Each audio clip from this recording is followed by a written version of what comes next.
Wabarakatuh. Selamat datang ibu-ibu di pengajian Sabina. Kita mulai hari ini, insya Allah. Selanjutnya mudah-mudahan Kang Abu masih punya waktu untuk kami. Amin. Rencananya sih mau minggu kedua atau minggu ketiga. Minggu ketiga. Kang Abu ada yang menentukan harinya. Nanti saya yang hubungi Kang Abu sama Ibu Ira. Selamat datang ibu-ibu di pengajian Sabina. Insya Allah kita mulai bulan ini, dan selanjutnya kita akan mendapatkan ilmu yang baru dari Kang Abu, dan mudah-mudahan bermanfaat buat kami semua. Amin. Insya Allah Bu Rini lebih sehat. Kita mendoakan bersama Ibu Rini sehat. Mudah-mudahan pengikutnya lebih banyak lagi. Amin. Kekeluargaan, tapi ini adalah close friend dari Ibu Rini dan saudara terdekat. Amin. Selamat datang dan saya ucapkan terima kasih. Mudah-mudahan kita hari ini lebih sehat, dan selanjutnya saya serahkan kepada Pak Kang. Atur nuhun.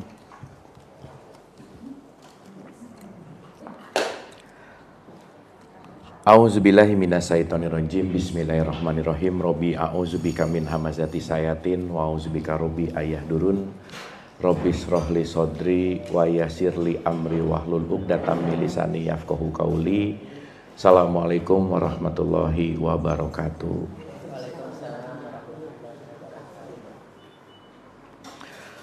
Alhamdulillahirabbil alamin, segala puja-puji milik Allah Subhanahu wa taala yang atas rahmat karunia kasih sayangnya. Alhamdulillah, ibu-ibu yang dirahmati oleh Allah, pada pagi hari ini kita berkumpul di tempat yang mulia ini. Pertama-tama mari kita sama-sama doakan siapapun yang menjadi jalan pertemuan kita di pagi hari ini senantiasa mendapatkan keberkahan dari Allah Subhanahu wa taala. Amin. Amin ya Allah ya rabbal alamin. Salawat serta salam tidak juga kita lupakan, kita sampaikan kepada seluruh nabi dan rasul, wabil khusus baginda besar kita Rasulullah Muhammad sallallahu alaihi wasallam, kepada para sahabat-sahabatnya, tabiin, pemuka-pemuka agama, wali-wali Allah, pejuang-pejuang bangsa, dan senantiasa sampai kepada kita sampai akhirul zaman. Amin, amin ya Allah ya rabbal alamin. Ibu-ibu sehat semuanya? Alhamdulillah. Udah sarapan? Udah? Ya, sarapan itu penting ya. Jadi boleh sambil isi bensin, sambil cemil-cemil, karena kita bikin sesantai mungkin, serileks mungkin. Belajar tuh penting untuk enjoy, karena kalau nggak enjoy ya pembelajarannya pasti nggak seru gitu. Tapi sebelum kita mulai, ada baiknya kita menghadirkan diri kita utuh di sini saat ini, karena mungkin pikirannya ada yang loncat ke depan, loncat ke belakang gitu ya. Dan mungkin kalau kita berbicara tentang hadir utuh di sini saat ini, itu meningkatkan atensi kita. Karena kalau atensi kita lebih baik, pasti apa yang diterimanya juga lebih baik. Dan tentu saja kita melatih untuk fokus. Oleh karena itu, sebelum kita mulai, mari kita hening sejenak. Wabil khusus mari kita berdoa, bermunajat, khususon untuk kedua orang ibu bapak kita tentu saja. Dan siapapun yang terlebih dahulu meninggalkan kita, dan siapapun yang sedang sakit dalam keadaan musibah, dan kita bermohon senantiasa pagi hari ini dilancarkan untuk kita mendapatkan hikmah dan ilmu. Oleh karena itu kita hening sejenak, santai dan rileks. Al-Hadiniyah, Al-Fatihah.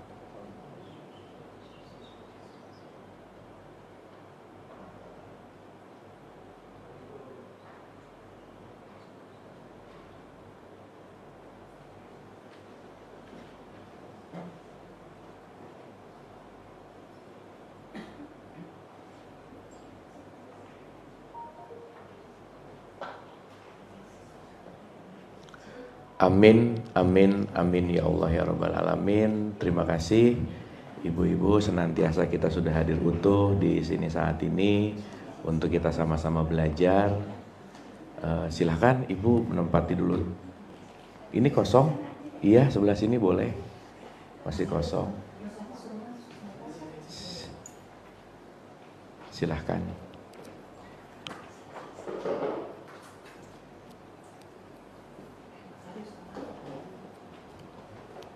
Oke. Saya mau mendisklaimer dulu di awal seperti biasa ya, Ibu dan Bapak. Ini udah hadir Bapak satu, berarti Ibu Bapak sekarang ya. Oke, yang pertama saya mau cerita di depan di sini bukan mau ceramah, Ibu dan Bapak. Jadi saya bukan mau menceramahi, bukan.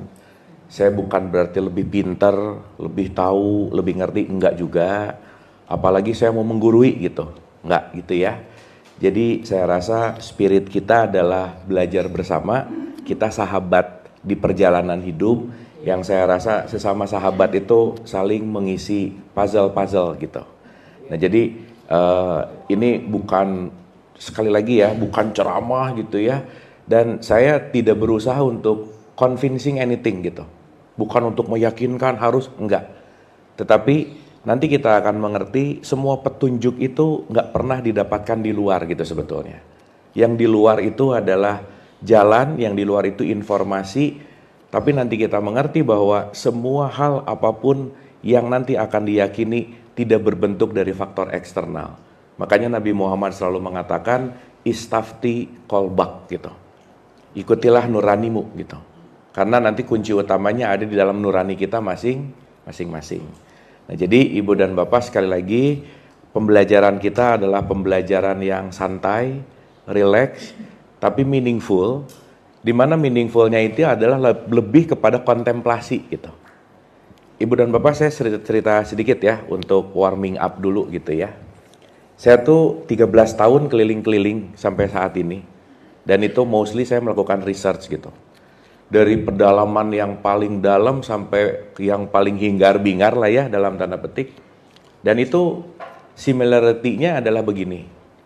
Banyak sekali orang ikut pengajian itu cuman pengen nambah informasi gitu Bu. Padahal the most important things itu bukan informasi yang bertambah, tapi changing attitude gitu. Itu yang paling penting. Karena kita mau tahu segalanya, tapi perilakunya tetap nyebelin, ya nyebelin aja gitu Bu. Gitu ya.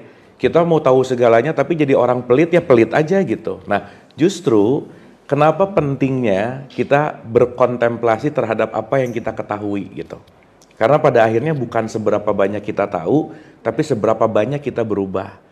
Not what we get, tapi what we become, itu yang paling penting gitu. Itu intinya. Nah, jadi pembelajaran kita sekali lagi ini sangat penting untuk relax.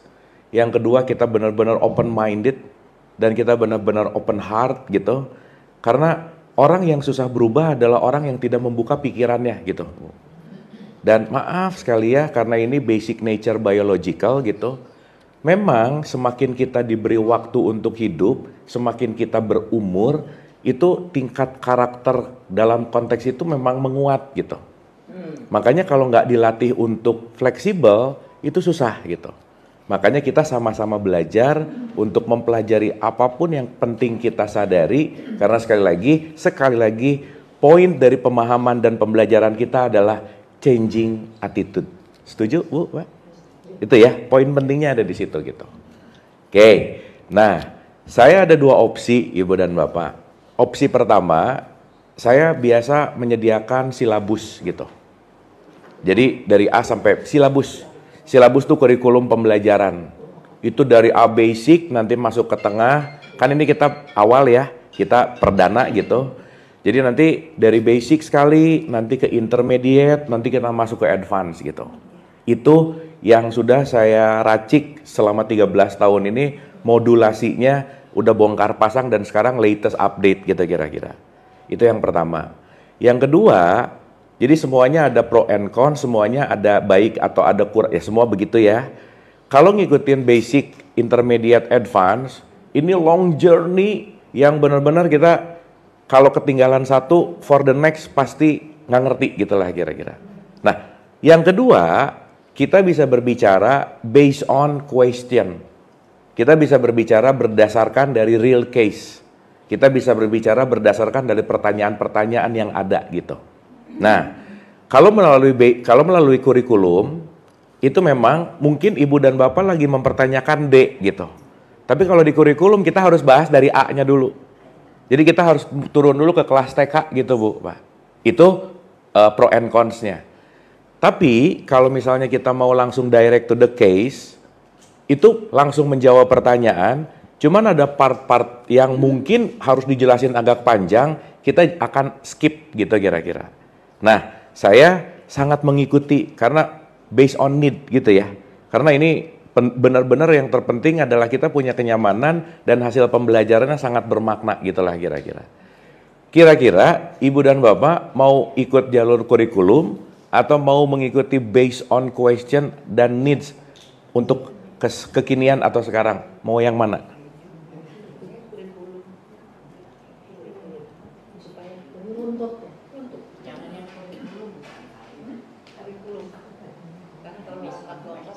Ya, atau mungkin kita mix kali ya. Kita mixing gitu ya. Oke, karena gini, Ibu dan Bapak gini ya, maaf ya. Kalau kita mau berbicara sesuatu goals, kan kalau kita bicara goals itu harus ada partikel-partikelnya. Oke, berarti kita harus tahu dulu nih, kita mau bicara di level kesadaran apa gitu. Berarti kita harus ngerti dulu audiens ini kira-kira mau masuk di level kesadaran mana gitu kira-kira. Nah, kenapa pertanyaan itu penting? Karena pertanyaan itu mengungkapkan level mana yang penting untuk kita bahas gitu. Karena semuanya pasti berdasarkan wadah gitu kira-kira. Nah, jadi balik ya, kita enjoy yang paling penting, mau itu mau kurikulum atau question, tapi intinya kalau kita mixing, boleh nggak Ibu Bapak? Boleh ya? Jadi nggak terlalu terpacu sama kurikulum banget, tapi juga kadang-kadang kalau ada pertanyaan yang arise pada saat itu, kita bisa bahas gitu. Gitu ya, kira-kira ya. Oke. Kalau gitu, sekarang kita mulai dari kira-kira dari semua apa yang udah dipelajari, ada pertanyaan apa dulu? Kita silakan Ibu, Mangga. Ya. Mangga. Oke, ada pertanyaan dulu nggak Ibu Bapak? Kalau misalnya ada, kita kumpulin dulu pertanyaannya, nanti kita cek, oh pertanyaannya seputar ini gitu. Karena biasanya, satu pertanyaan dalam circle pertemanan, itu levelnya nggak jauh-jauh biasanya. Jadi pertanyaan siapapun itu mewakili satu circle biasanya gitu. Gitu. Supaya nanti kita benar-benar tepat, gini Ibu Bapak maaf ya, penting sekali untuk kita mengerti ini. Kalau wadahnya 1 liter, diisi 10 liter, tumpah. Tapi wadahnya 1 liter, diisi setengah liter, nggak penuh. Gitu.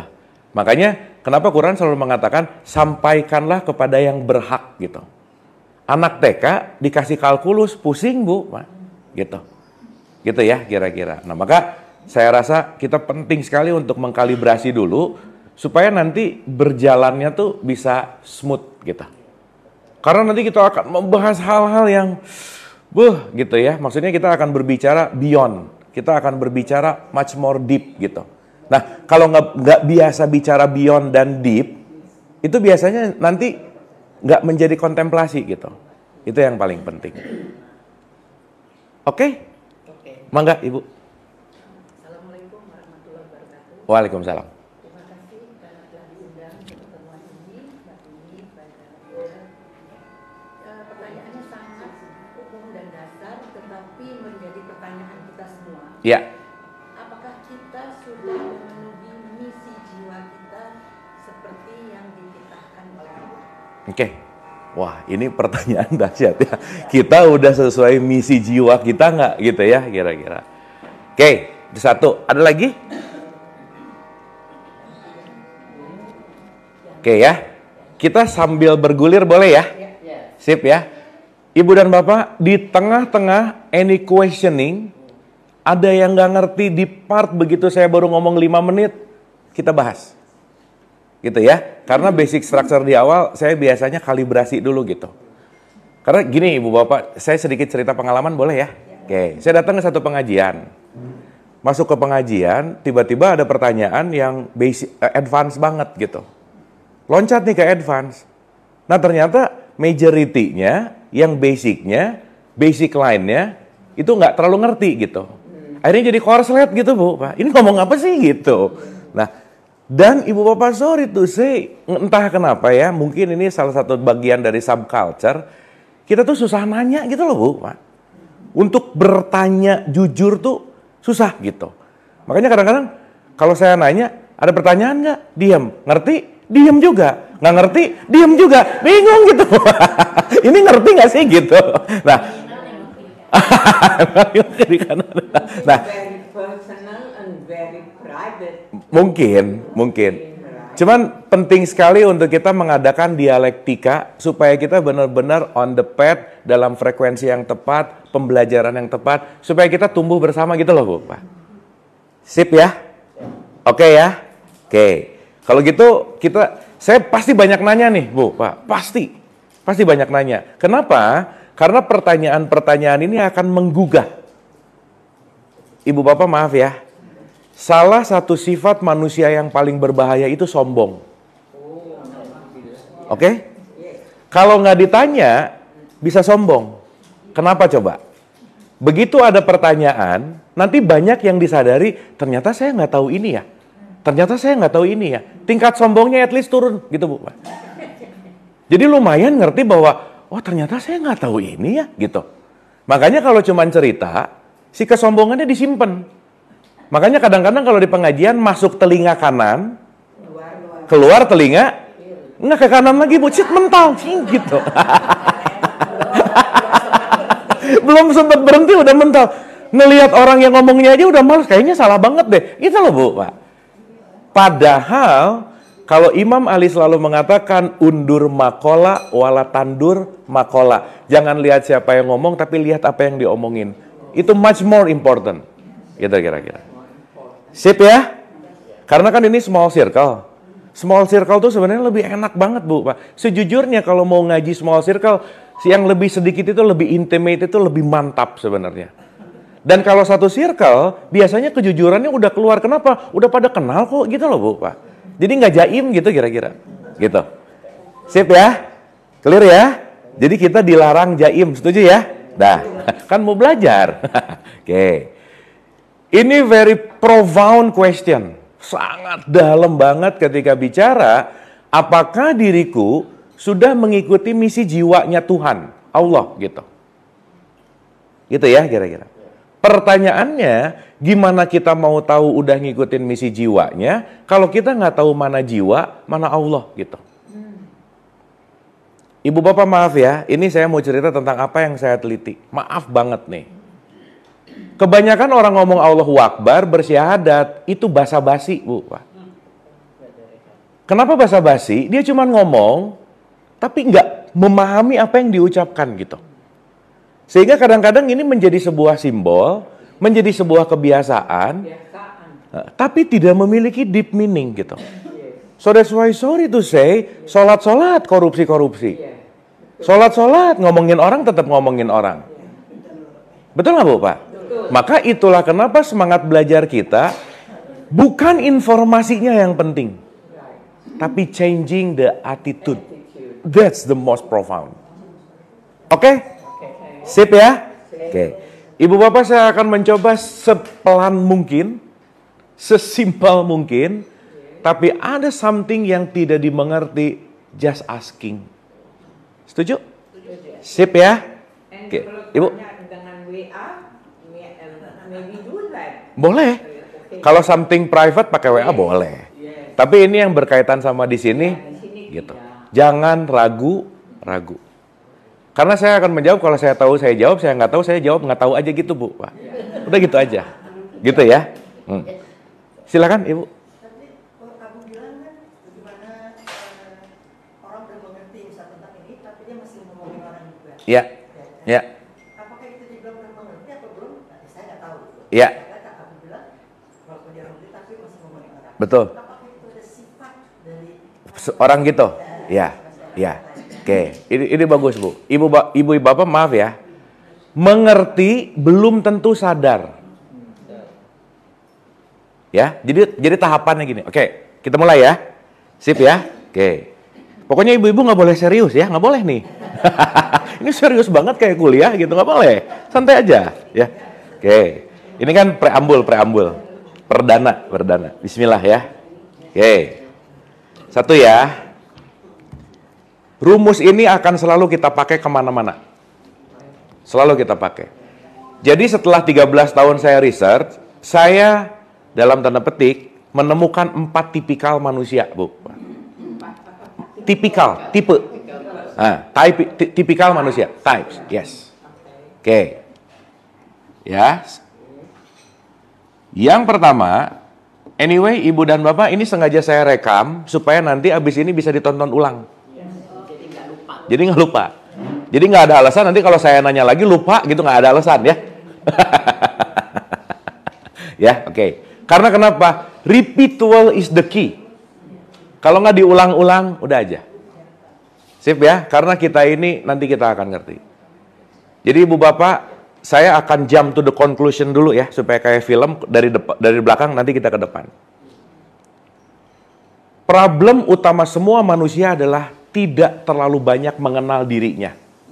Period. Titik. Dah itu aja. Jadi ketika Ibu Bapak hadir ke sini, poin utamanya adalah saya mau belajar lebih mengenal diriku. Karena kalau kita tidak mengenal diri, kita tidak akan punya hubungan baik dengan diri. Kalau kita nggak punya hubungan baik sama diri, kita nggak akan mungkin mencintai diri. Dan kalau kita tidak mencintai diri, nggak mungkin mencintai orang lain. Oke? Clear ya? Itulah kenapa semua pembelajaran bukan untuk orang lain, tapi untukku. Pengajian tuh suka lucu, Bu, Pak. Begitu baca ayat yang diingat suaminya, ini suami saya harus tahu banget nih. Gitu, Bu, Pak. Ini anak saya harus tahu banget nih, gitu. Jadi bukan buat dirinya kadang-kadang. Ya, so apa yang kita pelajari, Ibu Bapak nggak usah mikirin siapa-siapa. This is for me. Titik. Ya, bismillah ya. Kita santai pelan-pelan boleh ya? Oke. Saya tuh suka banyak dikomplain kecepatan kalau ngomong. Jadi kalau udah mulai kecepatan, diingetin. Nah, itu speed kadang-kadang nggak bisa dikontrol kadang-kadang. Makanya perlu di-remind. Bismillah. We start from basic ya. Nomor 1, Bu. Level paling rendah yang saya teliti dalam konteks religion katakanlah dan spiritualitas lah gitu ya kira-kira. Tapi ini berlaku untuk semuanya sih. Nomor 1, Ibu Bapak karena ini kan nggak terlalu formal dan akademis, jadi kita pakai bahasa yang simpel boleh ya? Boleh. Nah, sip, supaya catch it dan mudah diingat. Level paling rendah itu namanya asbun, asal bunyi, Bu. Asal bunyi. Perlu Ibu Bapak ketahui, kalau nanti saya nanya, Ibu dan Bapak refleks menjawab, refleks datang dari asbun biasanya. Pasti. Nanti mekanismenya saya cerita. Boleh. Cuma nanti kita melatih, begitu dengar pertanyaan, jangan langsung dijawab. Karena kebanyakan orang ngomong dulu baru mikir. Bukan mikir dulu baru ngomong. Dan itu habits. Itulah kenapa ketika orang banyak ngomong dulu baru mikir, akhirnya critical thinking-nya nggak dipakai. So that's why, Ibu dan Bapak perlu diketahui, 95% keputusan sehari-hari datang dari emosi, bukan dari rasio. So that's why banyak orang yang baper. Karena emosi meng-hijack rasio kita. Sensi. Gitu ya. Nah, maka kita penting untuk menyadari kenapa kecerdasan emosi itu penting. Karena kalau emosinya nggak di-manage, baper, semua keputusan datang dari emosional. Waalaikumsalam. Silakan, Ibu. Mangga. Ya, silakan. Mungkin ini agak di sebelah sini kali ya. Iya, silakan, Ibu. Saya sini ya. Silakan. Ya. Ntar ini jadi nggak kelihatan. Ini agak mundur ya, Ibu ya, punten ya. Iya, sip. Nah, gitu. Ya, jadi nomor 1 apa? Asbun. Berarti cara yang terpenting untuk kita bisa mengaplikasikan semua pembelajaran, nggak bisa enggak, Ibu dan Bapak harus belajar menjeda. Belajar apa? Jeda. Contoh ya. 95% diri kita dikontrol oleh kebiasaan. Oleh apa, Bu? Sip. Ibu dan bapak membangun kebiasaan seumur hidup nggak? Iya. Berarti perubahan itu juga pembelajarannya harus seumur hidup. Itulah kenapa belajar nggak pernah ada kata berhenti. Jadi nanti kalau tadi ngomongin attitude, kita sebenarnya mau belajar merubah kebiasaan lama kita. Karena kalau kita menggunakan kebiasaan lama terus, kita nggak akan pernah berubah menjadi manusia yang lebih baik.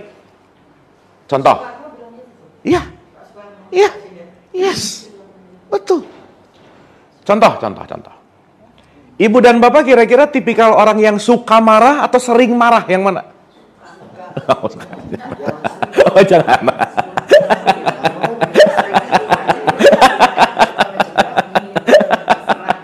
Ya, oke ya.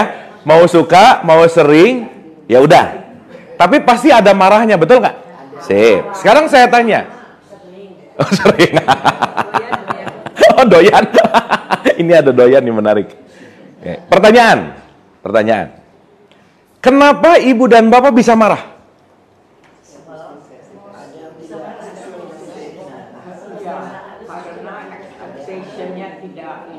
Lihat ya, terbukti ya. Semua jawaban pakai emosi. Karena ekspektasi, that's good. Karena sebel, that's good. Benar. Tapi yang saya tanya, penyebab marah tuh apa?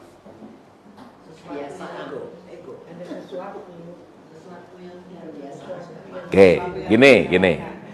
Ibu bapak, kenapa sih dalam konteks apapun, maaf banget nih.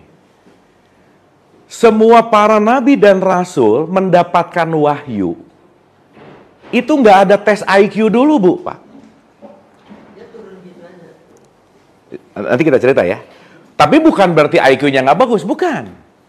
Semua para nabi dan rasul mendapatkan wahyu bukan gara-gara gantengnya gitu misalnya. Bukan gara-gara anak siapanya. Bukan gara-gara kuliah di mana. Tapi satu, Bu, Pak. Semua para nabi dan rasul mendapatkan wahyu karena mereka orang-orang yang humble, orang-orang yang rendah hati. Selesai.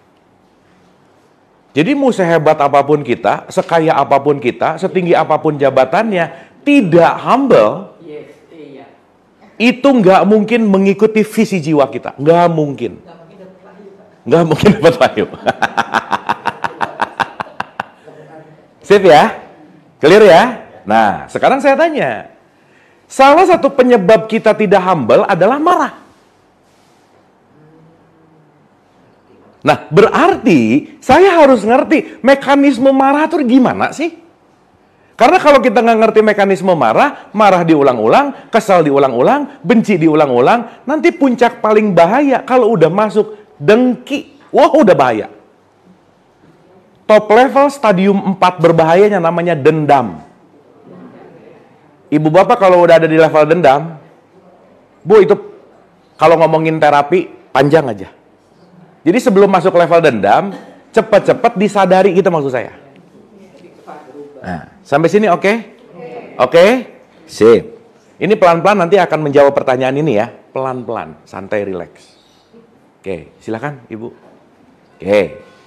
Sekarang saya tanya, marah berarti output nggak? Marah itu output atau input? Hasil dari sesuatu, betul nggak? Sip.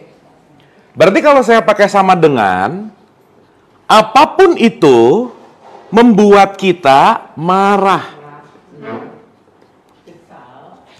kesal, bete. Dan ibu bapak, sorry to say, orang-orang di level asbun untuk menuju marah itu cepat banget. Yang asal bunyi, yang asal membunyikan, itu pasti cepat banget. Kenapa? Naik satu level dari asal bunyi, dia punya pengetahuan, tahu. Sekarang saya tanya, Ibu bapak ingat waktu penciptaan Adam? Di surat 38 ayat 72 tuh Allah bilang, malaikat, saya mau bikin satu ciptaan, ini yang akan jadi khalifah. Namanya Adam. Oke sampai sini? Sip. Sekarang saya tanya, kenapa Adam dijadikan khalifah, kok malaikat yang benar-benar tunduk patuh sama Allah nggak dijadiin khalifah? Kenapa, Bu? Pak? Kenapa Allah harus creating Adam? Padahal malaikat dia bilang, ya Allah kenapa harus bikin lagi Adam? Kan kita udah selalu mengikuti engkau. Allah cuma bilang, aku tahu, kamu nggak tahu. Dah gitu. Allah cuma mau ngomong, malaikat, jangan so tahu. Udah gitu, terserah saya aja lah gitu kira-kira. Nanti later on, Adam diberikan nama-nama, dikasih knowledge. Sip? Oke? Berarti kalau gitu, Adam itu maknanya apa? Siapapun yang memiliki knowledge. Berarti pemilihan Allah membuat Adam sebagai khalifah gara-gara knowledge-nya Adam nggak kira-kira? Iya. Sip ya? Maka ibu bapak maaf ya, taat belum tentu berpengetahuan. Ini taat banget deh. Iya, taat itu bagus. Tapi kalau dia nggak ngerti taatnya untuk apa, tetap aja cepat marah. Gitu loh Bu, Pak. Ibu bapak maaf. Ada nggak orang yang rajin sholat, tapi marah-marahnya juga rajin? Ada nggak? Jangan banyak, nggak enak. Ada aja, ada.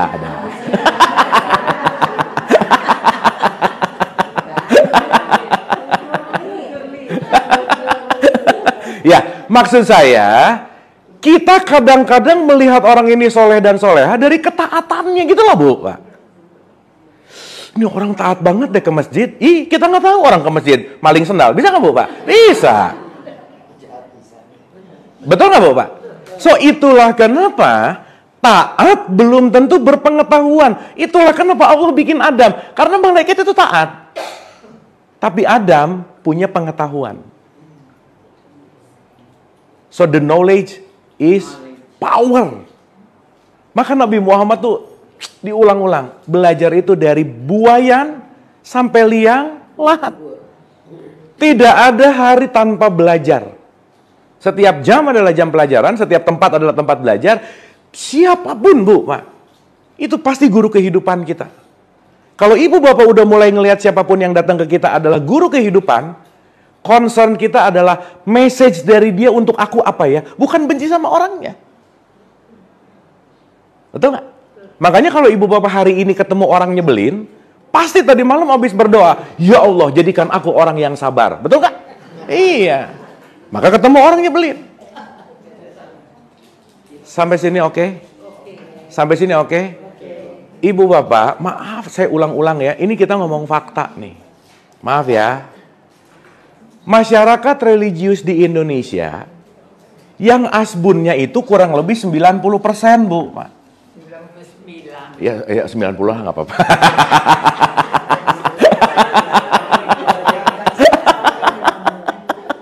Supaya nanti dibagi-bagi ke bawah. Nah, saya mau pulang. Mau balik. Kita berpulang dulu ke permasalahan awal. Silakan. Ibu bapak, orang yang tahu, knowing, berpengetahuan, perilakunya pasti baik nggak? Baik. Nah, dengerin dulu. Kan saya ulang-ulang ya. Kalau ada pertanyaan, diam dulu. Baru jawab. Nah. Kan kita mau melampaui asbun gitu. Dengerin dulu. Orang yang berpengetahuan pasti berperilaku baik nggak? Belum tentu. Perlu ibu bapak ketahui, semakin orang IQ-nya tinggi, semakin pengetahuannya banyak, semakin kecenderungan stresnya tinggi. Jadi pintar banget itu juga memicu stres. Tapi jangan ini, kalau gitu nggak usah pintar. Bukan. Maksud saya, ada yang lebih detail lagi daripada saya tahu, masuk ke level nomor 3. Auzubillahi minasyaitonirrajim, bismillahirrahmanirrahim, alif lam ra. Tilka ayatul kitabil mubin, inna anzalnahu Qur'anan arabiyal la'alakum Nah, asbun lagi, bukan tatakun, takilun. Ibu bapak, asbun tuh bahaya ya, bener nggak? Bahaya lah, udah. Ibu bapak, kalau di Quran ada kata-kata la'alakum, terakhirnya belum tentu tatakun, belum tentu. Itu penting ya. Jangan sampai udah gitu kenceng salah lagi, jangan. Sip, oh ya. Oh cepat pinter, kita memang harus berlatih sih by the way. Oke. Apa sih, ibu bapak maaf ya, orang kebanyakan dengar ayat, nggak mikir nggak gimana, langsung aja amin ya Allah gitu.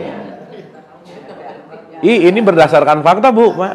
Iya, nggak ngerti artinya nggak. Amin ya Allah gitu. Emang maknanya apa? Jawabannya simpel. Wallahu alam bisawab. Udah aja. Nggak tahu isinya. Jadi ibu bapak maaf ya, maaf banget. Ibu bapak nggak usah terlalu amazed sama orang yang dikit-dikit subhanallah, alhamdulillah. Jangan-jangan itu cuma latah gitu. Betul nggak? Jangan-jangan dia melakukan itu nggak ngerti-ngerti amat buat apa, tapi kelihatan orang melakukan, ya saya ikutin juga. Jadi kebiasaan. Jadi dikit-dikit subhanallah. Terus ada kalimat gini, ih orang ini religius banget ya, dikit-dikit subhanallah. Belum tentu. Oke sampai sini? Sip ya.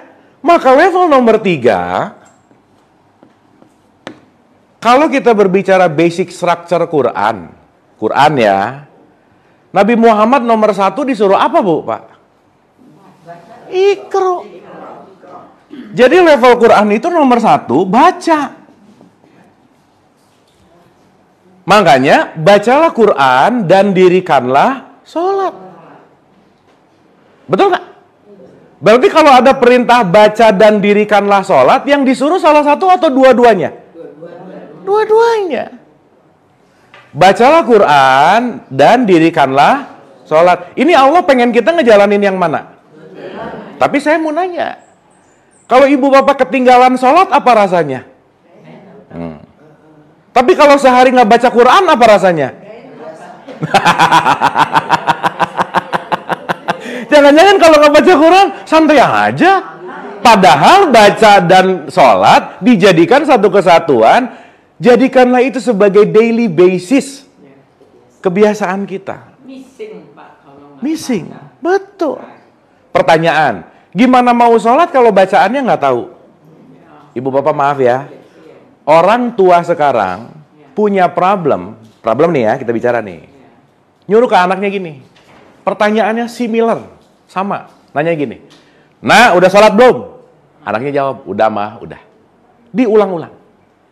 95% tanyanya gitu. Cuman 1-5% yang nanya gini, nah di sholat bagian iftitah mana yang kamu nggak paham? Di sholat bagian Al-Fatihah mana yang kamu nggak paham? Nggak pernah nanya. Berarti ibu-ibu nggak terlalu peduli ini si anak ngerti atau nggak, betul nggak? Yang penting dia melakukan begini. Karena ibunya juga enggak. Betul nggak? Sampai sini oke? Berarti baca penting nggak? Penting nggak? Ibu bapak maaf banget ya. Ini kalau kata Metallica, sad but true. Sedih sih tapi bener. Tingkat yang namanya minat baca di masyarakat kita itu rendah banget. Literasi rendah banget. Makanya gampang ada pesan nggak dibaca, forward, viral aja. Isinya nggak tahu. Nggak ditelaah gitu. Oke ya, karena ibu bapak, boleh saya suggest, at least ibu bapak sehari, kita nggak usah ngomongin Quran aja deh, ibu bapak punya waktu sehari baca at least 2 halaman aja. Apapun. The meaning, Pak. The meaning pasti. Cuman maksud saya, ketika kita sekarang berulang-ulang, ibu bapak maaf ya, kan kita mau ngomong basic dulu boleh ya? Ibu bapak waktu baca, udah nggak usah mentingin dulu mau ngerti mau enggak aja. Udah gini, maksud saya, begitu ibu dan bapak baca, ibu bapak meluangkan waktu untuk diri sendiri, bersama diri sendiri, enggak ngapa-ngapain, udah gitu. So that's your me time. At least waktu baca, mau ngerti, mau enggak, saya fokus, belajar, fokus. Karena begitu belajar fokus, kita tidak terjebak dari pikiran yang loncat depan, loncat belakang. Betul nggak? Ibu bapak maaf ya, salah satu problem terbesar dalam dunia modern adalah fokus. Sekarang tuh orang cuman fokus cuman 8 detik, Bu, Pak. Begitu oke, opening masih oke nih. 5 detik, 4 detik, 6 detik, 7 detik, 8 detik. Tangan udah pengen buka WhatsApp gitu loh, Bu, Pak.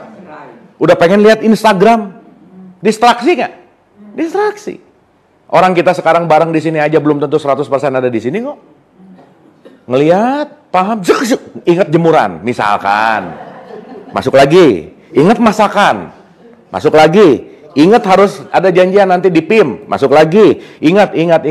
Jadi banyak orang yang nggak bisa hadir utuh di sini saat ini, maka pembelajaran jadi nggak efektif, efisien. Jadi orang datang ke sini beda-beda ya. Beda. Tapi seenggaknya kita semua dalam 1 jam, 1 jam setengah ini, ibu dan bapak tidak terdistraksi oleh pikirannya. Itu aja. Makanya saya banyak nanya. Kalau saya nggak banyak nanya, tiba-tiba lagi ngomong gini,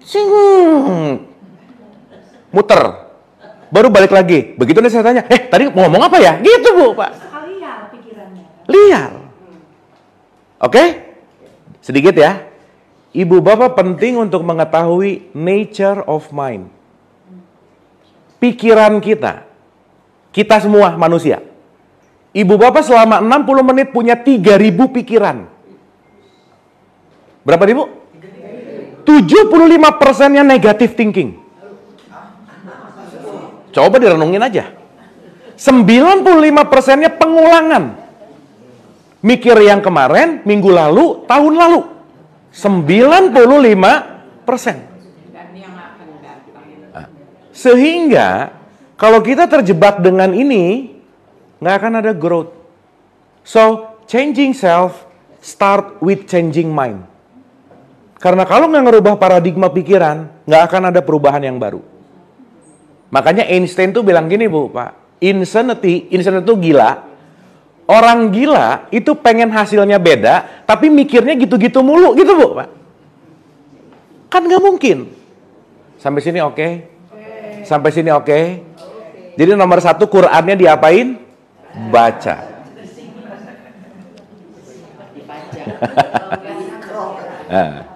Sip ya. Seenggak ngerti-ngertinya, sadarilah ibu bapak lagi belajar fokus, nggak apa-apa dulu sampai tahapan ini. Cuman kalau baca nggak ngerti rugi sih, gitu. Sampai sini oke? Maka orang sekarang seneng hataman, bagus. Tapi kelasnya kelas 1 gitu. 0 boleh lah. Masa kita mau di kelas hatam mulu? Gitu kan? Sampai sini oke? Sampai sini oke? So ibu bapak, take your time. Sehari ibu bapak punya waktu, saya mengizinkan diri saya untuk gak ngapa-ngapain, gak sibuk sama handphone, gak sibuk sama pikiran. Saya mau baca at least 2 lembar. Mau ngerti, mau nggak apa-apa dulu di tahapan itu. Yang penting latihan fokus dulu. Gimana, Bu? Bacalah Quran di pagi, siang, dan malam hari. Yes. Ya. Maksudnya kan sebetulnya kita cuma nambah informasi, pengetahuan, kesadaran gitu maksudnya. Sampai sini oke? Sampai sini oke? Nah, naik ke level 3 tadi tuh.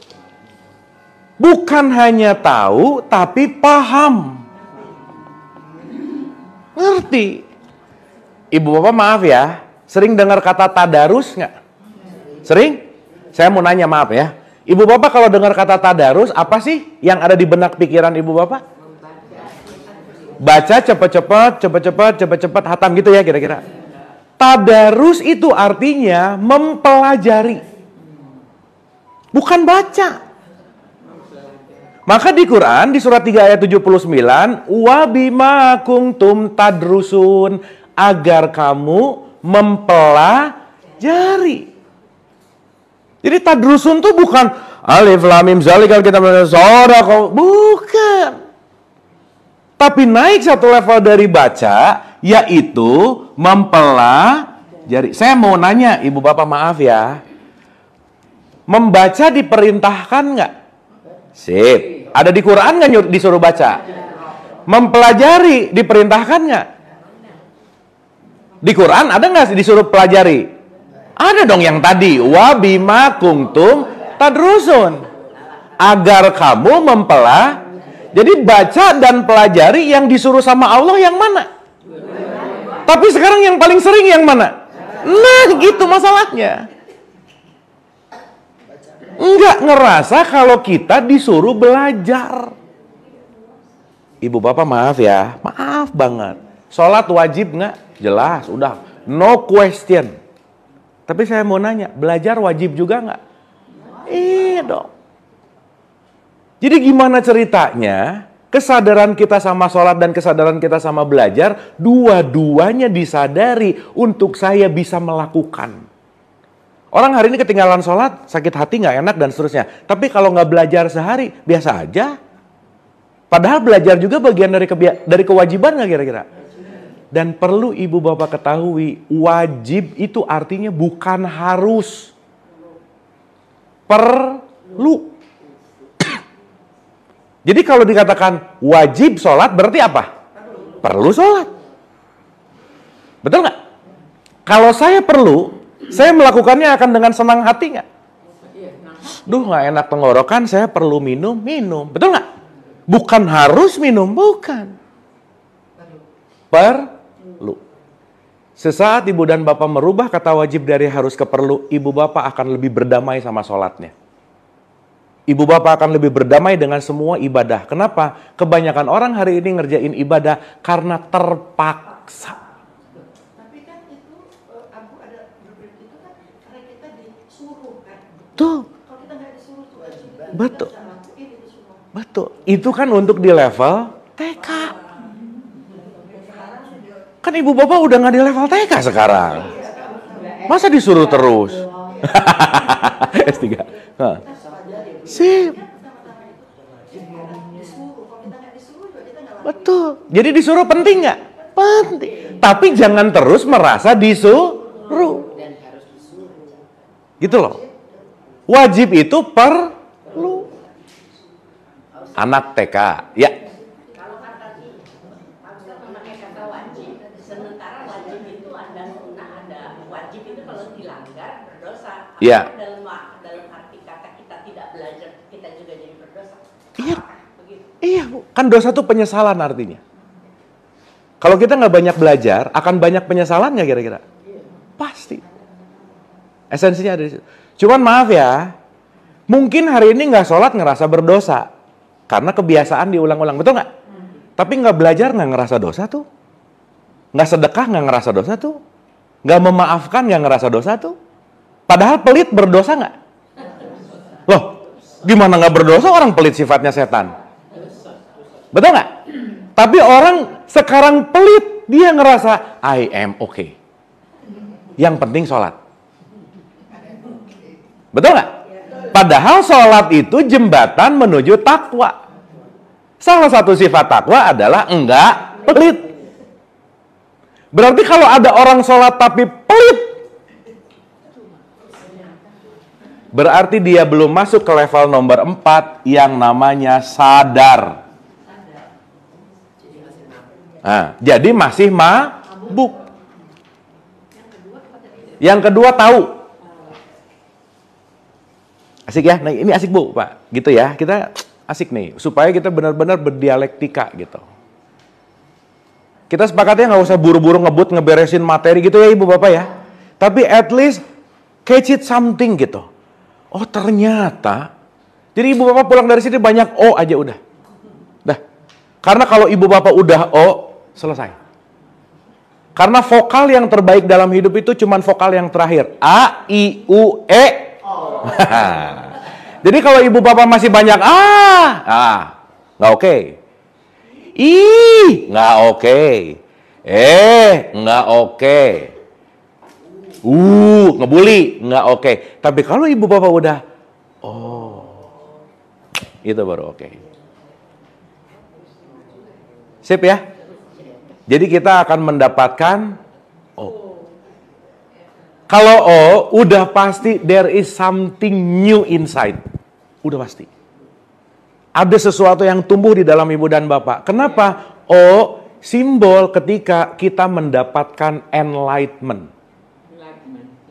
Pencerahan. Dalam bahasa Quran, enlightenment disebut Lailatul Qadar. Jadi ciri-ciri orang dapat Lailatul Qadar kalau dia udah, nah Lailatul Qadar nih orang. Nah Lailatul Qadar nih orang gitu. Pencerahan nih. Maka Lailatul Qadar disebut malam 1000 bulan. 1 bulan aja terang banget, apalagi kalau bulannya ada 1000. Jadi detik ini kita bisa Lailatul Qadar nggak? Bisa. Jadi nggak usah nunggu Lailatul Qadar Ramadan tahun depan, kelamaan. Nah kalau ibu bapak begitu, that's it. Kalau di psychological disebut aha moment. Aha, eureka. Get it. Berarti kalau ibu bapak udah get it, dapat sesuatu nggak? Sip, mantap. Harapannya di pembelajaran kita ibu bapak banyak O-nya.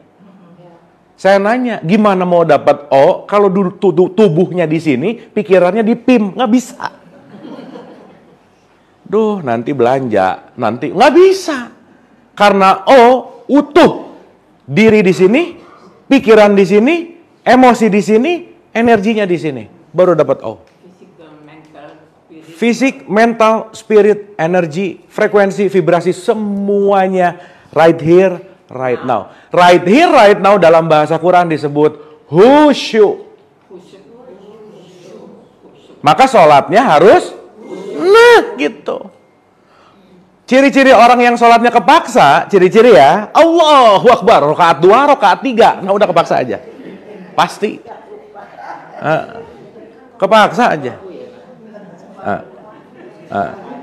Iya. Terus nanti ngomong manusiawi kan lupa, iya. Kenapa lupa? Nggak pernah dilatih, udah gitu aja. Karena nanti ujung dari sholat itu latihan. Makanya diulang-ulang. Oke? Sip ya?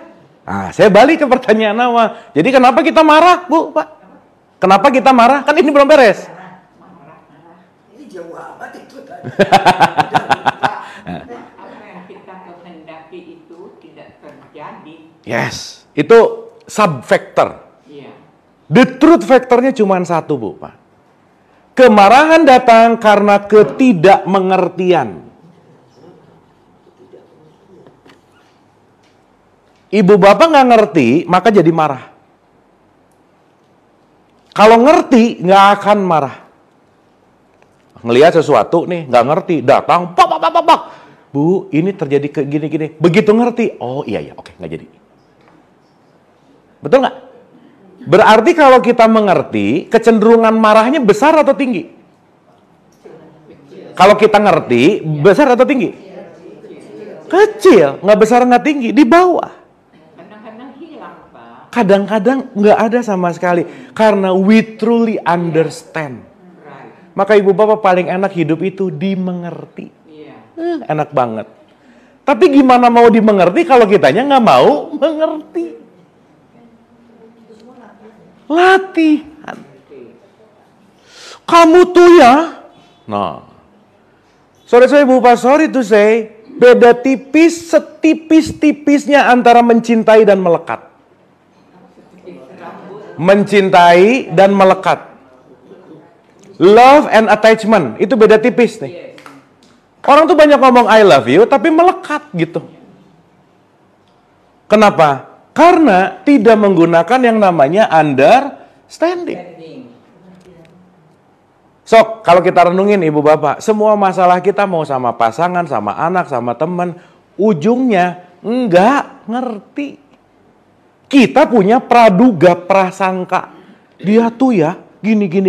Nanya enggak, tahu enggak, jadi menyangkakan seperti itu. Judgment. Makanya ibu bapak maaf ya, Carl Jung, psikolog, dia bilang gini loh. Saking susahnya mikir, orang lebih cepat menilai. Jadi kalau orang udah cepat menilai, berarti pikirannya nggak pernah dipakai. Jadi ibu bapak maaf ya, jangan sampai pikiran kita hari ini baru terus, nggak pernah dipakai. Fresh gitu. Tapi paham maksud saya ya? Kalau pikiran nggak dipakai baru nggak? Mobil nggak pernah dipakai baru terus nggak? Iya dipakai dong, mulus. Nah, kulit mulus bagus, tapi pikiran mulus nggak bagus, berarti nggak pernah dipakai gitu loh, Bu, Pak. Nggak pernah digunakan untuk processing gitu. Dapat sampai sini? Clear ya? Clear ya? Berarti sekarang saya tanya, kenapa jadi nggak ngerti coba? Karena kurang belajar. Ya. Oh iya, nanti saya foto. Fotonya nanti saya kasih. Gitu ya, Bu ya? Nanti saya fotoin ya. Nanti saya fotoin. Soalnya papan tulisnya kecil, kalau gede-gede nanti kecil ininya ini. Tapi nanti ini saya foto, Bu. Tenang, tenang. Pas di foto nanti bisa di zoom. Ya, tapi nanti di foto nggak apa-apa ya? Nah, sip. Besok nanti kita cari papan tulis yang segede layar bioskop, Bu. Tapi sampai sini dapat? Dapat ya? Berarti sekarang kita ngerti nggak kenapa harus belajar? Karena belajar meningkatkan pengertian, understanding. Understanding akan membuat kita nggak cepat marah. Ibu bapak, diri kita itu full of energy. Jadi begitu ibu bapak bobo, nanti malam ibu bapak lagi recharge baterai tubuh. Kalau bobonya aja nggak damai, bangun tidur nggak 100%. Dan ini sekarang banyak terjadi di masyarakat, orang yang stres, depresi, anxiety, tidurnya nggak recharge dirinya 100%. Kenapa? Tidurnya aja mikir.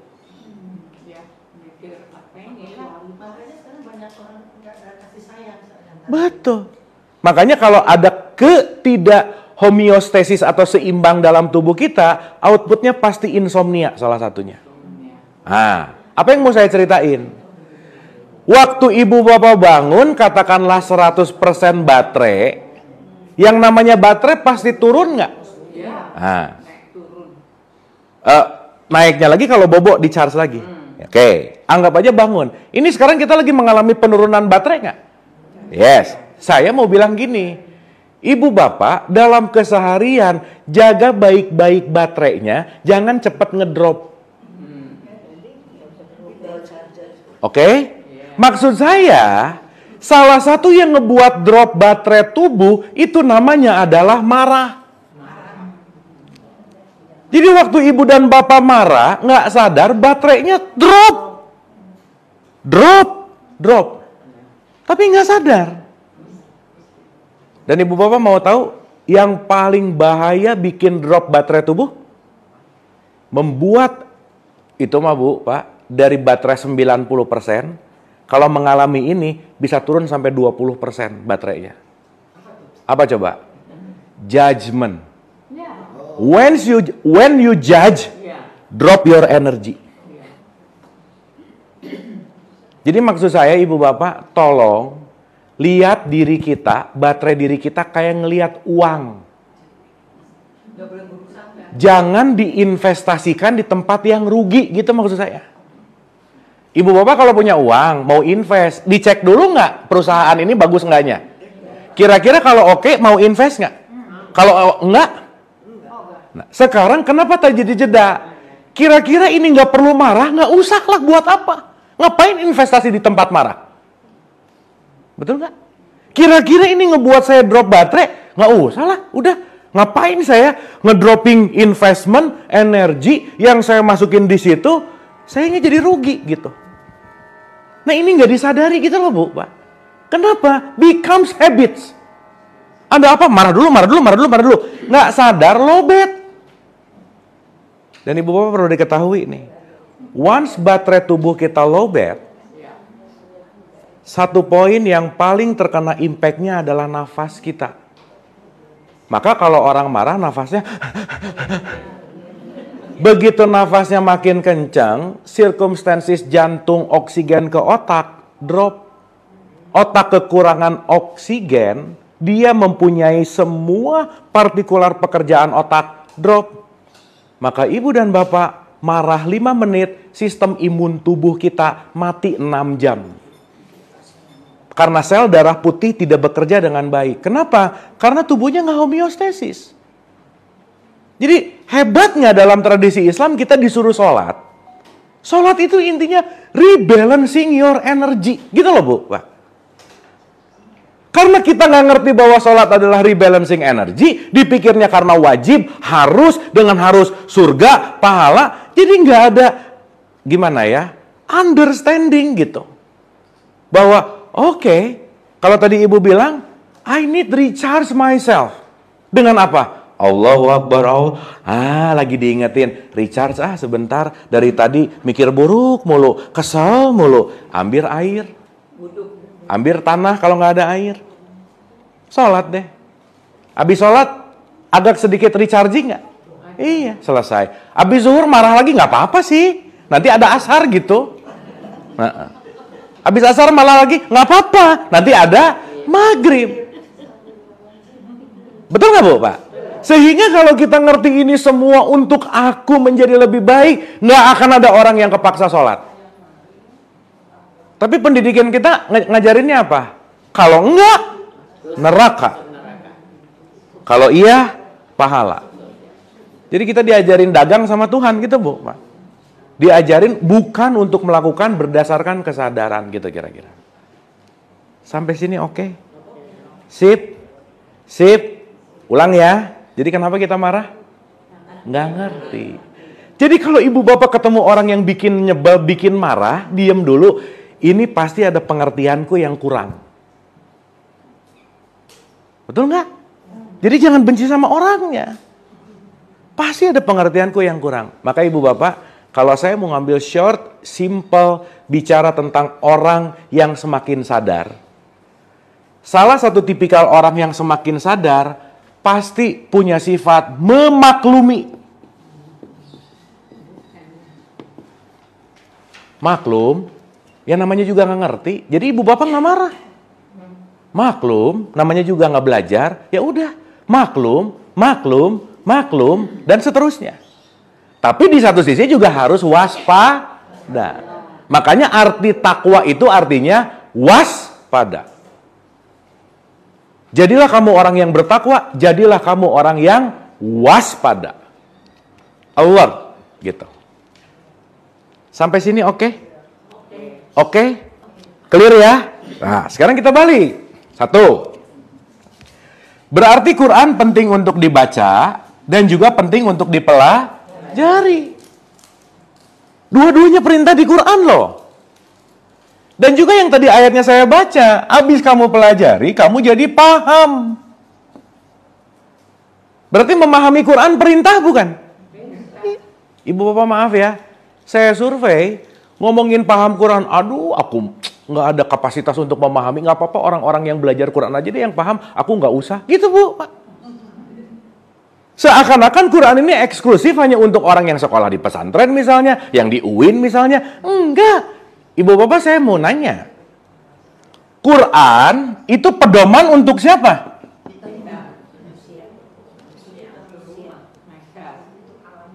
Hah? Hadza baso irulin nas. Quran pedoman bagi manusia. Wahuda warahmatul liqaumi yuqinun, menjadi rahmat bagi mereka yang yuqinun yakin. Ya, kita bikin point of thinking sedikit. Dulu zaman saya sekolah, di pelajaran agama ada soal kitab suci umat Islam. A. Quran, B. Injil, C. Tripitaka. Saya jawab apa coba? Quran. Dan itu mindset di dalam pikiran saya bertahun-tahun. Jadi dari situ saya cuma tahu, oh Quran kitab suci orang Islam. Yang nggak Islam kitab sucinya nggak boleh Quran. Gitu Bu. Sampai pada akhirnya 13 tahun yang lalu saya belajar ayat bil ayat Quran, saya belajar Quran, loh kok Quran sendiri ngomong bahwa Quran pedoman bagi manusia. Wah, nggak beres nih selama ini, gitu Bu. Jadi kita terkotak-kotakan bahwa Islam Quran, Kristen Injil. Sekarang saya tanya, rukun iman kita disuruh mengimani Quran atau kitab-kitab? Berarti kalau saya baca Injil boleh nggak? Nah gitu. Ini kira-kira level of thinkingnya agak sempit. Begitu ada baca Injil, teman saya ngomong, Bu, udah mulai pindah agama katanya. Kan aneh. Kok pindah agama ya? Orang ini juga harus kita baca kok, gitu. Betul nggak Bu, Pak? Sampai sini oke? Sampai sini oke? Tetapi ayat ini di surat 45 ayat 20 tadi dikatakan, manusia mana yang mendapatkan kesadaran Quran? Manusia yang yakin. Yang apa Bu, Pak? Yakin. Oke, sekarang saya tanya. Apa bedanya yakin dan percaya? Yakin dan percaya. Ada beda. Believe dan trust. Apa bedanya? I trust you, I believe in you. Trust. Beda nggak? Beda. Beda nggak? Ada beda. Oke. Quran untuk orang yang percaya atau untuk orang yang yakin? Ih, dengerin dulu. Hadza baso irulin nasi wahuda warohmatul liqaumi yuqinun. Yakin. Berarti Quran ini untuk siapapun manusia yang saya mau nanya. Keyakinan bergantung kepada identitas nggak? Gini. Keyakinan profesor sama keyakinan anak TK, keyakinan orang Islam sama keyakinan orang Kristen, keyakinan orang kulit putih, keyakinan orang kulit hitam, semua yang namanya yakin tidak ada kaitannya sama form identity gitu. Sampai sini oke? Berarti berlaku untuk semua manusia nggak? Yes. Maka yang disuruh puasa, orang yang KTP-nya Islam bukan? Yang beriman. Iman nggak ada kaitannya mau kamu suku, bangsa, ras, agama. Faith is always the faith. Without identity. Makanya nggak ada kalimat gini, hai orang-orang yang KTP-nya Islam, diwajibkan atas kamu puasa. Nggak ada. Kayak bismillah yang aku bilang sama Ya. Abu. Ya. Kan bismillah orang Kristen, orang itu waktu dia mau kawin, Ya. dia bismillah dulu. Bismillah dulu. Iya. Betul nggak? Tapi kalau level of thinkingnya nggak luas, dia jadi mengkerucut, akhirnya mengkristal, judgementnya tinggi, nggak sama kebiasaannya disalahin. Contoh. Ini tuh kursi lo ya, oke. Ada orang Inggris datang, no, this is chair kata dia. Yang satu lagi enggak, kursi, enggak, chair. Ini yang pusing yang mana, yang benar yang mana kan puyeng. Betul nggak? Karena dua-duanya melihat dari sudut pandangnya masing-masing, padahal dia ngomongin objek yang sama. Betul nggak Bu, Pak? Sampai sini oke? Oke, dikit. Ada esensial dan ada non-esensial. Ya, ini agak loncat sedikit. Sedikit aja. Karena ibu bapak once kita nggak ngerti ini, berantem terus aja. Saya tanya, esensial dari apa yang saya pegang, botolnya atau airnya? Ibu bapak beli ini, gara-gara botolnya atau gara-gara airnya? Yes. Berarti kalau esensialnya air, orang haus tuh nggak nyari merek. Betul nggak? Orang haus nyari apa? Air. Tapi kalau saya balikin ada mereknya, di satu sini ada merek satu lagi, ada Cleo sama Amidis, ini bisa jadi berantem nih. Nggak bisa yang benar tuh ini. Nggak bisa yang benar tuh ini. Ini. Padahal dua-duanya isinya mineral water. Sampai sini oke? Sampai sini oke? Berarti kalau dua-duanya mineral water dengan merek yang berbeda, the essentialnya adalah tetap mineral. Jadi Tuhan mau dipanggil sama nama apapun, esensinya sama nggak? Jadi nggak usah berantem sama yang beda, karena kenapa? Berbeda belum tentu salah. Dan kita tuh nggak terlalu bisa menerima perbedaan. Iya, ya nggak apa-apa. Setuju nggak? Setuju nggak? Berarti semakin kita menuju kepada keyakinan, maaf ya, Semakin baca Quran, semakin menjadi manusia, semakin yakin, nanti ada parameter indikatornya. Saya mau balik dulu. Apa bedanya yakin dan percaya?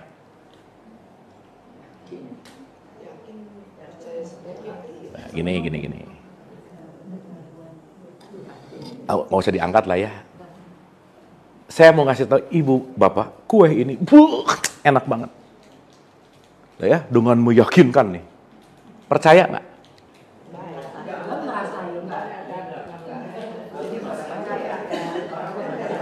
Udah, saya ganti pertanyaan ya. Bisa percaya nggak? Bisa. Siapa yang menyebutkan begitu? Berarti kalau kita percaya kepada siapa yang mengatakan, figur otoritas ini penting banget nggak kira-kira? Padahal figur otoritas belum tentu kebenaran yang sejati. Gitu. So ibu bapak, hati-hati sama figur otoritas.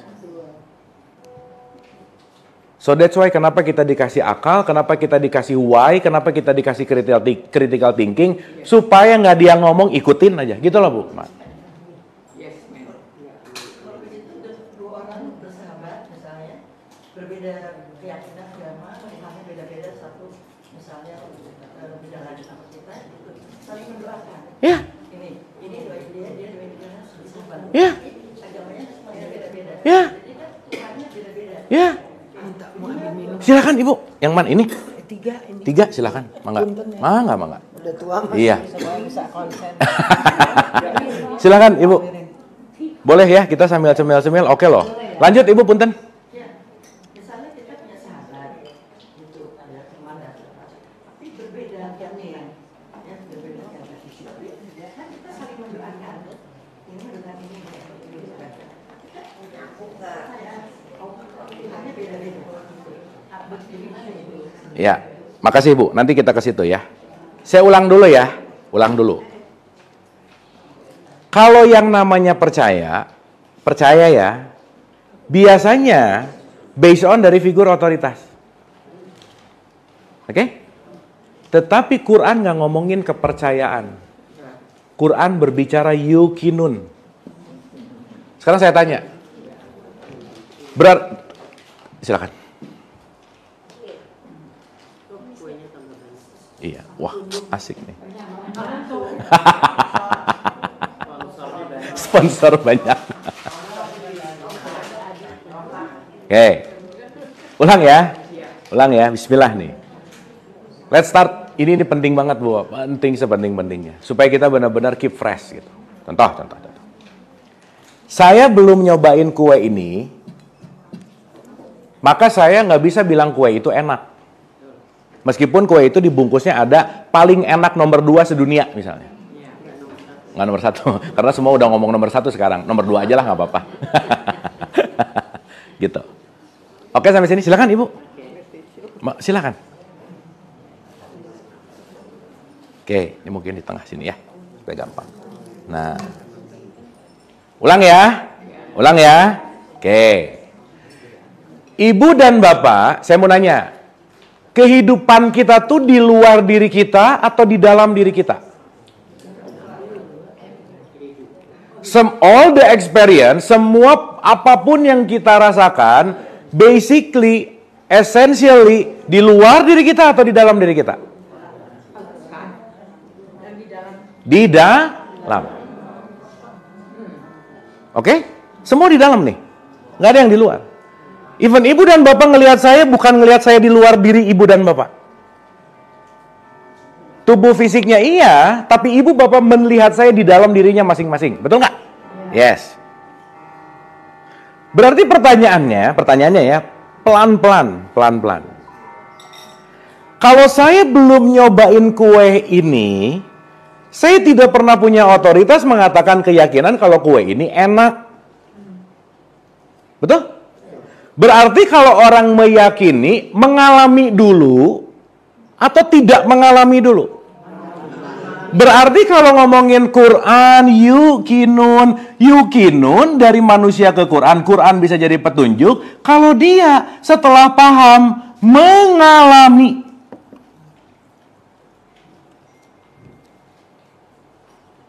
Sampai sini oke?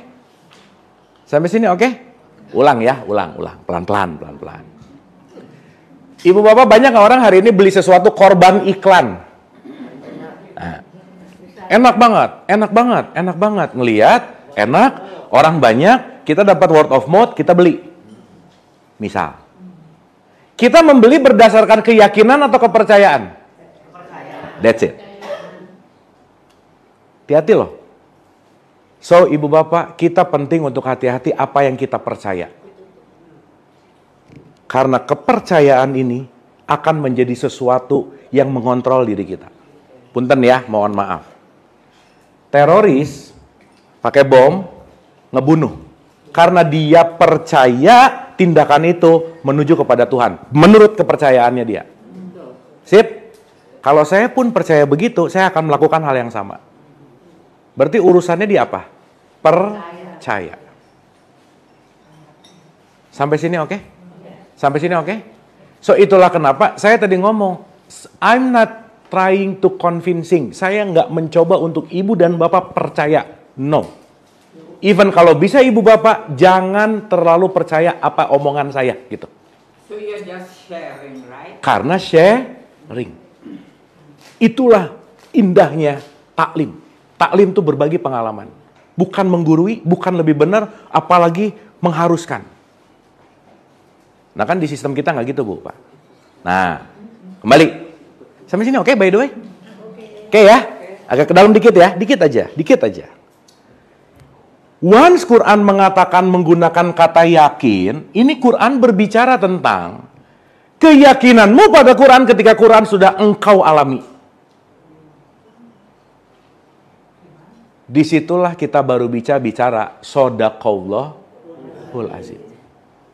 Sekarang saya tanya, kebanyakan Alif Lam Mim zalikal kitab Shadaqallahul Azim, gitu nggak? Yang dia omongin udah dialami belum? Gimana mau ngomong Shadaqallahul Azim? Aneh nggak? Aneh. Maha benar Allah. Kenapa? Kan itu aturannya setelah membaca harus membaca Shadaqallahul Azim. Persoalan dia mendalami atau tidak mendalami atau mengerti kan menjadi yang kedua. Iya, tapi di level TK gitu loh Bu. Jadi salahkah? Bukan salah, beda level aja. Gimana? Ya, sip. Wah, sip. Bagus nih, banyak pertanyaan menarik nih. Bagus. Dengerin dulu.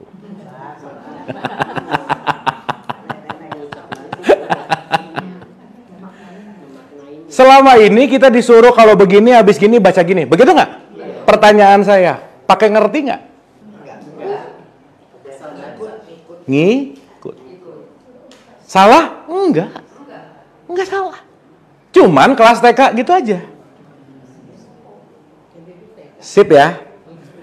Artinya kalau kita mau naik dari kelas baca menuju paham, menuju mengalami, ibu bapak secara logika, saya bisa ngomong benar kalau udah langsung ngerasain nggak kira-kira? Iya. Ibu bapak maaf ya, ini kita harus terbuka contoh. Kenapa Quran pakai bahasa Arab? Udah gitu dulu saya tanya. Karena nabinya orang Arab. Kalau Nabi Muhammad lahir di Garut, Quran pakai bahasa apa? Nah gitu. Contoh. Fa inna ma yasarnahu bilisanika la'allahum yatazakarun. Aku mudahkan Quran dengan bahasamu. Oke? 4458. Nah, dalam concern ini yang ingin saya sampaikan adalah kira-kira waktu dulu di masyarakat Arab suruh baca Quran karena pakai bahasa Arab yang isinya juga bahasa Quran, yang bacanya juga orang Arab, sekaligus baca, sekaligus ngerti juga nggak kira-kira? At least lah. Betul nggak? Karena mereka nggak harus double work baca terjemahin. Orang bacaannya juga bacaan itu. Beda sama hikmah, beda. At least baca ngerti. Kalau hikmah, baca ngerti, paham, sadar, itu hikmah. Maka ibu bapak maaf ya, orang Arab sendiri baca Quran belum tentu dapat hikmah. Belum tentu. Berarti bahasa masalah nggak? Untuk hikmah, bahasa masalah nggak kira-kira? Enggak, karena Allah bilang, aku mudahkan dengan bahasamu. Sampai sini oke? Oke. Maka, ketika kamu membaca satu ayat, satu huruf, akan mendapat 10 kebaikan. Kita nangkepnya terlalu mentah, kalau baca 10 kebaikan. Bismillahirrohmanirrohim, 19 huruf, 19 kali 10, 190, Alhamdulillah. Gitu Bu, Pak. Oke sampai sini? Tapi begitu kita kembali ke interpretasi di sini, maksud kalau kamu baca satu huruf menjadi kebaikan, means kamu baca, kamu habis baca jadi ngerti, kamu habis ngerti menjadi perilaku, pelakunya yang membuat kebaikan kepada orang lain. Itu jadi rangkaian nggak kira-kira? Nah kita nggak melihat rangkaiannya, shortcut, baca pahala. Gitu Bu, Pak. Sama kayak tadi, baca Shadaqallahul Azim. Kenapa? Harus gitu ketetapannya. Kenapa? Pokoknya gitu. Gitu. Salah? Enggak. Cuman levelnya TK. Gitu. Jadi kalau tadi, jadi selama ini salah dong? Enggak. Cuman baru di kelas TK. Ulang ya. Ulang. Berarti Quran didesain ketika di sini ada kata-kata yukinun, di sini masuk ke dalam konteks mengalami siapa yang paling bisa yakin sesuatu atau apapun konteks yang dilakukan ketika dia udah nyoba kuenya. Saya ngomong ke ibu bapak, this is good. Kenapa bilang good Kang Abu? Udah nyoba. Beda nggak? Ibu bapak, this is good. Udah nyobain belum? Belum sih, katanya. Nah sekarang yang datang ke kita banyaknya apa? Katanya. Pokoknya. Dapat maksud saya? Real case. Real case ya. Real case. Di Al-Baqarah 274, contoh. Orang-orang yang menafkahkan hartanya baik siang dan malam, maka mereka tidak akan mendapatkan kesedihan, berduka cita, dan mereka akan merasakan happiness. Kurang lebih begitu. Saya tanya. Kalau ibu bapak baca ayat ini diulang-ulang, kira-kira happiness-nya dapat nggak? Dengerin dulu. Di Quran ngomong, orang-orang yang bersedekah baik lapang maupun sempit, orang-orang yang bersedekah baik malam atau siang secara tersembunyi maupun tertutup dan seterusnya, dia akan mendapatkan nggak ada khawatir dan dia tidak berduka cita, akan happy. Ini informasi bukan? Informasi. Udah mundur dulu dikit ya. Ibu bapak beli resep masak. Sok masak apa misalnya? Sayur asem. Beli resep. Resep tiap hari baca. Resep sayur asem 1. Apa aja ya? Saya juga nggak tahu. Ya pokoknya resep sayur asem aja ya. 1 ini gram, ini gram, ini gram, ini gram, ini gram. Jadi nggak sayur asemnya? Sip ya? Berarti ketika ibu bapak ngambil Quran, baca Alif Lam Mim Zalikal Kitabu, ini lagi baca resep nggak? Terjadi sesuatu nggak? Karena stuck di level. Abis gitu ngomong Shadaqallahul Azim. Aneh nggak? Kalau udah ngelihat sayur asemnya, baca resep, ngikutin, masak, baca, masak. Jadi dikasihin ke suami, dirasakan enak mah. Shadaqallahul Azim. Sampai sini oke nggak ini? Jadi kira-kira kita ini banyak membaca resep atau banyak membuat resep menjadi perilaku yang mana? Baca. Udah gitu, hatam, alhamdulillah. Bagus, tapi kalau nggak paham, nggak akan yakin. Jadi yang penting paham atau hatam? Dua-duanya.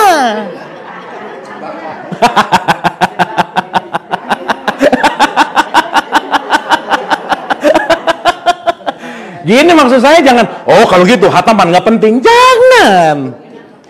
Nanti ibu bapak kalau hataman nggak penting, berantem sama temennya nanti. gitu. Jadi sekarang yang masih senang hataman, oke. Tapi kan sekarang kita memilih udah nggak di level itu, betul nggak Bu Pak? That's choice. So that's why Ibu Bapak maaf ya, semua akan ditarik oleh frekuensi yang sama.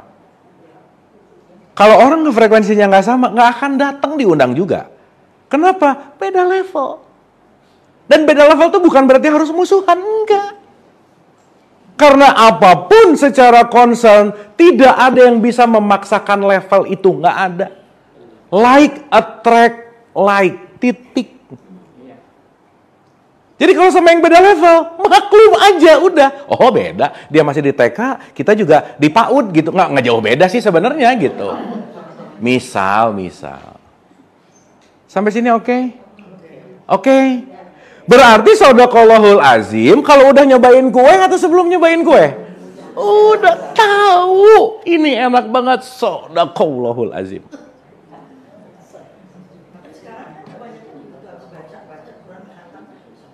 Ya nggak apa-apa. Ibu bapak besok gitu juga lagi juga nggak apa-apa. Tapi mulai paham. Oh yang saya baca harus dialami nih gitu. Karena kalau ibu bapak banyak baca banyak data, ngerti enggak? Asbun enggak? Asbun. Allah ngomong kaburomatan indallahi antakulu malataf alun. Kebencian di sisi Allah kamu mengatakan sesuatu yang tidak kamu kerjakan. Jadi kalau ngomong nggak ada aplikasinya, bahaya nggak? Bahaya. Nggak memperbaiki diri. Contoh. Kalau sholat suka baca surat Al-Ma'un nggak, Bu? Ara'aital ladzi yukadzibu bidin fadzalikal ladzi yad'ul yatim dan seterusnya. Coba di situ. Di mana Allah sangat nggak suka sama orang yang menghardik anak yatim. Betul nggak? Intinya bahasa gampangnya Allah tuh sangat nggak suka sama orang pelit. Ya. Orang lagi sholat, maaf ya, gak ngerti Al-Ma'un isinya apa. Tiap hari dibacain. Ara'aital ladzi selesai sholat, pelit juga dia. Berarti antara Al-Ma'un yang dibunyikan sama attitude hariannya bertolak belakang nggak kira-kira? Disitulah dikatakan fawailul lil musholin. Celakalah orang yang sholat. Lagi sholat ngomong pengen jadi orang dermawan, habis sholat jadi orang pelit. Di mana tingkat apa ya? Sinkronisasinya gitulah kira-kira. Nggak sinkron gitu. Oke, Ibu Bapak. Sip ya? Sip ya? Jadi paham penting nggak? Penting. Hatam? Penting. Nah gitu. Bukan harus meninggalkan salah satu yang lainnya, bukan. Menaikkan kelas kesadaran. Jadi Quran itu yakin apa percaya? Yakin, yuk kinun. Sekarang ibu bapak dengar saya ngomong, ini bukan untuk dipercaya, bukan. Dikontemplasikan, pulang, direnungkan, at some point dari masing-masing takaran kita, apa yang kita pelajari akan menjadi realitas. Begitu menjadi realitas, ibu ngomong, iya kemarin belajar di Kemang, Shadaqallahul Azim, ternyata ya, baru di situ kita yukinun. Ini mah latihan ngaji, Bu, Pak. Bukan ngaji. Ngaji mah nanti keluar, baru tuh. Kita di santai dikasih, Ibu Bapak, hidup harus sabar. Teori. Hidup harus, nggak boleh pelit. Teori. Latihan nggak? Iya. Keluar, baru dilakukan. Makanya kalau nanti kita bahas sabar, Ibu dan Bapak keluar dari pengajian, pasti ketemu orang nyebelin. Enggak marah-marah. Entah itu gimana, karena tadi baru belajar sabar, keluar, coba bener nggak habis belajar gitu, Bu, Pak. Nanti kita bahas sedekah, tiba-tiba banyak orang yang minta lah, minjem duit lah, apapun. Kenapa? Kan udah dikasih pelajarannya, dibuktikan nggak? Gitu loh. Nah, ketika pembuktiannya terjadi dan benar-benar kita mengalami si O tadi, Shadaqallahul Azim. Benar ya. Yakin saya sama Quran. Kenapa kamu yakin? Mengalami. Sekarang apa yang terjadi? Kenapa kamu yakin? Pokoknya gitu. Nah, gimana? Beda. Oke. Ulang. Quran. Orang-orang yang bersedekah malam dan siang dia akan mendapatkan, nggak khawatir, dan dia akan tidak bersedih. Oh, informasi kalau saya sedekah, saya happy. Dah, tutup. Nggak apa-apa, sodaqallahul azim, nggak apa-apa di sini juga nggak apa-apa. Nah, tapi ada mengalami, dah beres ngaji, Quran tadi ngomong, orang yang sedekah happy, dah ngelihat orang yang kira-kira perlu makan. Saatnya saya mengaplikasikan pelajaran. Dah, ambil nasi bungkus, kasih. Begitu ngasih, ibu bapak pasti ngalamin lah. Nggak ada perasaan apapun ketika kita membantu orang lain, pasti happiness inside. Betul nggak? Begitu ngasih ada rasa happy nggak? Disitulah sodaqallah. Bener ya ternyata ini. Kenapa kamu tahu benar? Barusan ngasih orang miskin, saya jadi happy. Berarti mengalami nggak? Itulah yang disebut yuqinun. Berarti keyakinan dalam konteks ini kuncinya adalah manusia. Sekarang saya tanya, berarti Quran ini kalau kaitannya sama manusia, universal nggak? Universal nggak? Jelas lah, kalimatnya juga manusia, berarti Quran kitab universal nggak? Kalau universal berlaku untuk siapapun nggak? Berarti ibu dan bapak agak aneh kalau orang belajar Quran semakin eksklusif hidupnya. Terkotak-kotak, hanya mau nolong kelompoknya, dia tidak bisa menerima universal, berarti dia tidak masuk ke dalam Quran yang universal. Gimana? Iya, kan kita kan ngomong bukan orang lain. Ingat, ini buat siapa ibu bapak? Aku. Nah, bukan buat orang lain, bukan. Sip ya? Jadi kalau tadi bertanya, sudahkah aku menjalani misi hidupku, jiwaku? Ditanya aja, aku universal nggak gitu? Semakin universal nggak gitu? Tahapan awalnya adalah bagaimana aku bisa menjadi rahmatan lil, keberadaanku akan memberikan kebaikan untuk sekitar dimanapun dan kapanpun. Seluruh umat, semesta, dan seterusnya. Sampai sini oke? Sampai sini oke? Kesimpulan. Ya, kita simpulkan dulu nih. Ibu dan bapak udah dapat sesuatu sampai tahapan ini? Dari something apa gitu? Ada ya? Ada ya? Kita ya, tapi ada sesuatu yang bisa dirasakan, reflection, ada ya? Karena itu yang paling penting, Bu. Dan sekali lagi, nggak usah ngelihat yang lain aja. Duh, dia kok cepet ngerti ya, aku enggak, ya nggak usah lah, Bu.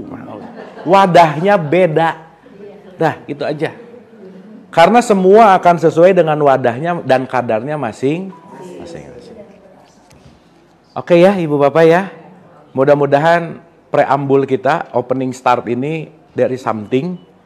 Karena yang terpenting sekali lagi, Ibu Bapak jangan lelah belajar aja. Karena belajar tuh, Ibu Bapak maaf ya, Ibu Bapak datang ke sini, disadari atau tidak, Allah lagi memberikan rejeki, Allah lagi memberikan sebuah keberkahan yang gak ada nilainya. Apa coba? Semangat belajar. Semangat belajar itu rejeki gak bisa diukur pakai uang, Bu, Pak. Dan sebelumnya Pak juga kemarin itu karena kita tahu ini ada pengajian, kita sudah praying bahwa supaya langkah kita ini apa? Lancar. Dan datang. Yes. And to get something. Yes. Perlu bersyukur nggak itu, Bu, Pak? Yes.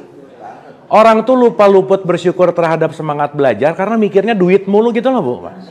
Mikirnya tuh harta mulu gitu. Padahal ketika kita bicara bahwa ada semangat belajar, alhamdulillah ini adalah sebuah rezeki intangible yang Tuhan berikan kepada kita.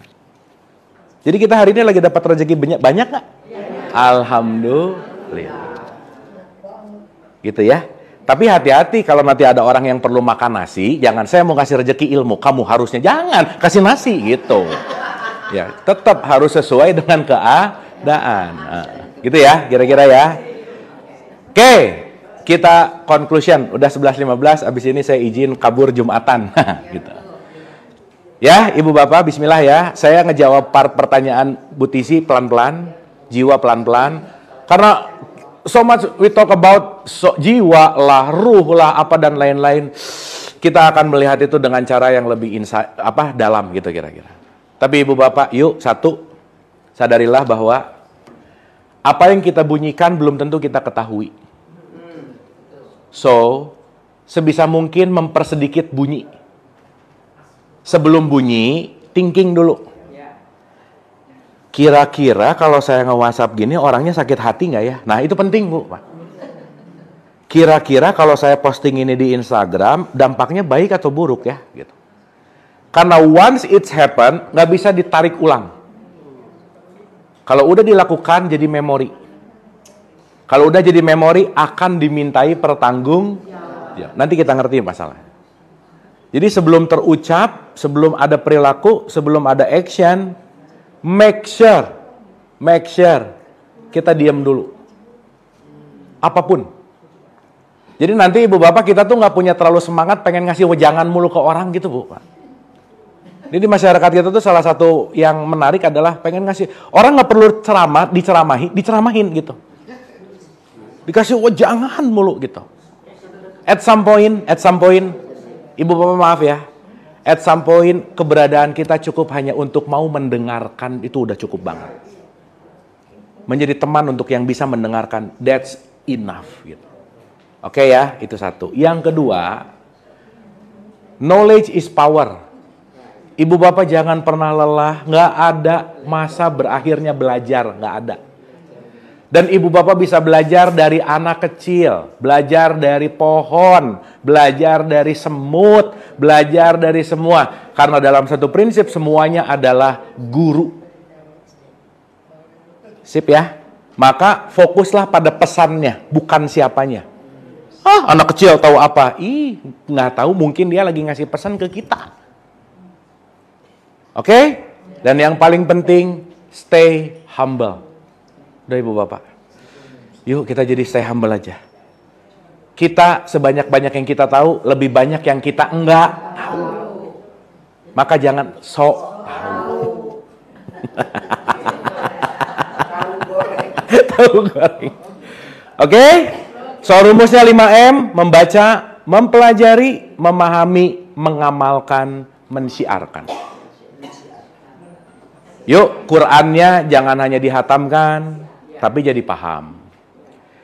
Bukan juga paham, diyakinkan untuk saya mengalami. Mending tahu satu ayat yang dijalankan sebagai perilaku daripada tahu ribuan ayat tapi nempel di data pengetahuan. Saya tahu 5.000 ayat, oh bagus. Oh, saya tahu 9.000 ayat. Wah, ini mulai aneh ya.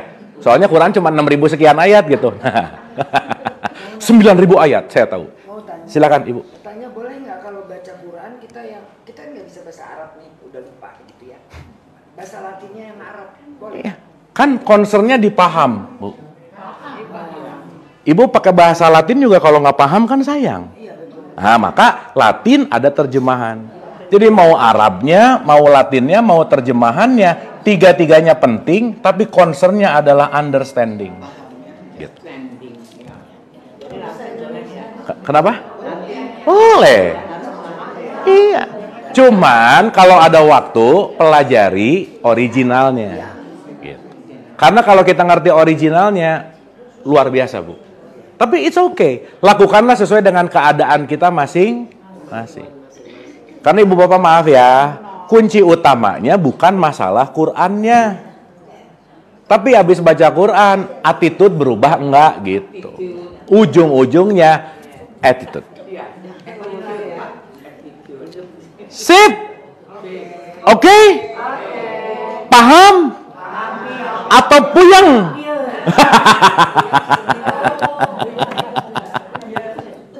Ibu Bapak, ini tolong dikunyah pelan-pelan. Nanti rekamannya ya dikunyah, maksud saya apa yang dipelajari. Cerna, iya. Dicerna, direnungkan, dikontemplasikan. Nanti rekamannya insya Allah saya kasih. Sekali lagi, next ada pertemuan, kalau bisa H-1 nonton dulu rekamannya. Supaya nanti datang balik lagi. Apa bedanya yakin percaya? Apa ya? Jangan, kan udah dibahas. Oke? Sip ya? Kita tutup dengan hening berdoa sejenak. Al-Hadiniyah, Al-Fatihah, Auzubillah. Bismillah. Iyyaka na'budu wa iyyaka nasta'in.